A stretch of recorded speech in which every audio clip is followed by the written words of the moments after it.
At around 10 in the morning, preparatory work for the grand opening was well in hand.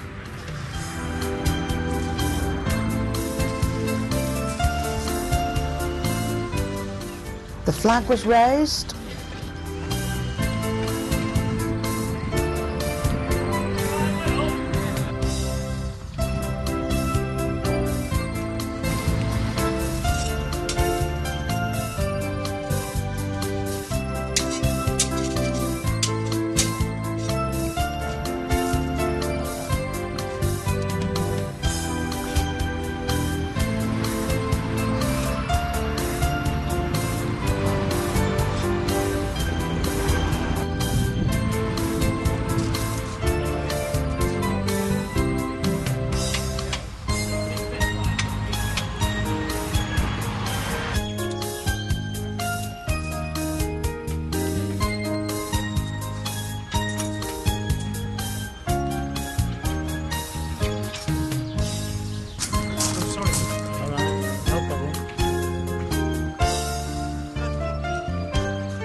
There is no escape from running repairs.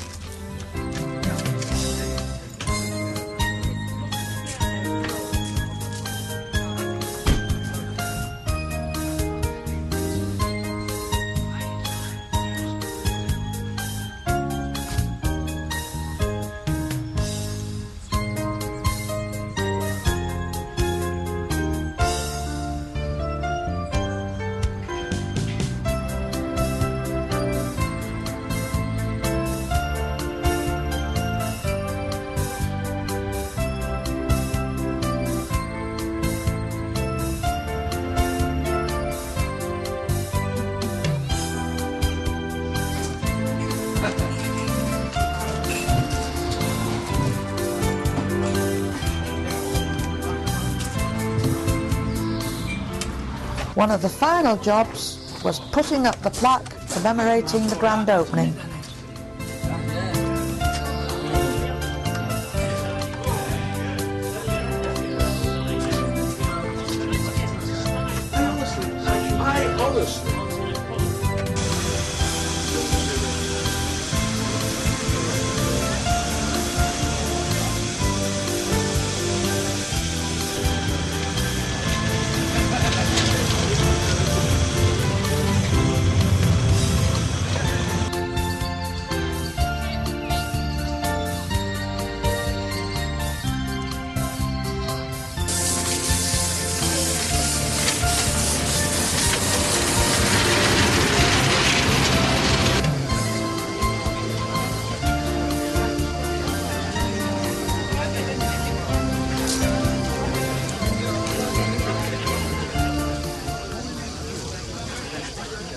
Lord and Lady Fern today to open our track, and welcome all of you, ladies and gentlemen, because all of you have helped in the production of this track.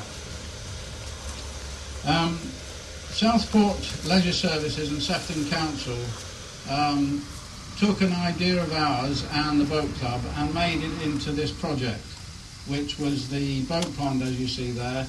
The extension to our track was made possible, and also the toilet block, which is a godsend to everybody, really. The track was planned to take about 3 years to construct. We managed it in 15 months, and when you think of the average age of the members is about 70, that's not bad going. Just to tell you what we actually did in that time, we turned 3.5 tons of steel, that's 1 mile of steel, into the track. Two-thirds of a mile of the channel underneath the track, 260 concrete stoops, which was 15 tons of concrete, 3,466 spacers, cut by our friends in helical technology and turned and fine-tuned by our members. We cut 2,000 lengths of studding and plastic tubes, and we drilled 12,000 holes. The concrete slabs that we used were donated by members and friends and neighbours in the vicinity of here, and we also must have consumed about 6,000 cups of coffee in doing the whole show.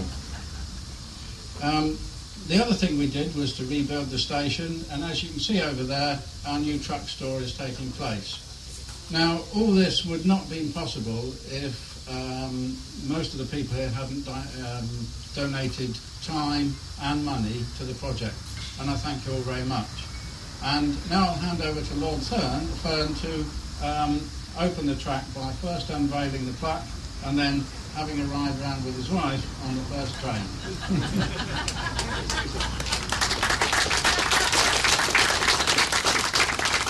Thank you very much, Mr. Chairman. I don't know whether Joyce fancies the ride, but I certainly do. I'm sure you'll come with me. Can I say this is the ultimate, the end of one of my ambitions actually for Southport. This end here, this whole area, we know the Southport Engineering Club were here before, but certainly from the time that this building went up, the time that the new play equipment went over there, the time of the Auto Club there, and then the lake over here, which children frequently slip into, but we dig them out. But that has become a whole complex, which is a whole new tourist attraction for Southport. It's now in the brochures, the fact that this is where you bring the children to. And I believe now, we've just been talking about international status for your club, actually, which can quite easily happen. And we would like that as well, because that's a great tourist attraction as well. I've been down here a few times. I've been wandering in your shed, clubhouse, and I've looked at the benches, and I've seen things being made, and I've often wondered, how on earth do volunteers do all this? How can they shape everything? But certainly you have shaped it. Not only this, but of course the extension over here. And when I first came in, I said, what's that building there? I've never seen that before. Well, that's the engine shed. Is that called? You've got the truck shed. The track shed. So that's where everything goes locked up. So no vandals here. Well, you've got too many members anyway. You know, come down any day, any night, and there's always some members here, I'm sure. The last time I came down, one of my main objects was getting the toilets open. It should have been open 3 or 4 months before that, and we found that they weren't open. You know, it should have been open. So there it is now. The next object is I want to change the 2 yellow lines outside here to the other side of the road. Now I'm having opposition, so if you'll join me against planning and other road safety measures, we'll get the lines changed over, because the children dash out from there, here and there to their cars and the parents on the other side of the road. We want them on this side. So if I ask you for a petition, I'm sure you'll sign it. Now it gives me very great pleasure to pull the cord, and I know as engineers the cord will work. Sometimes I go places and it doesn't work.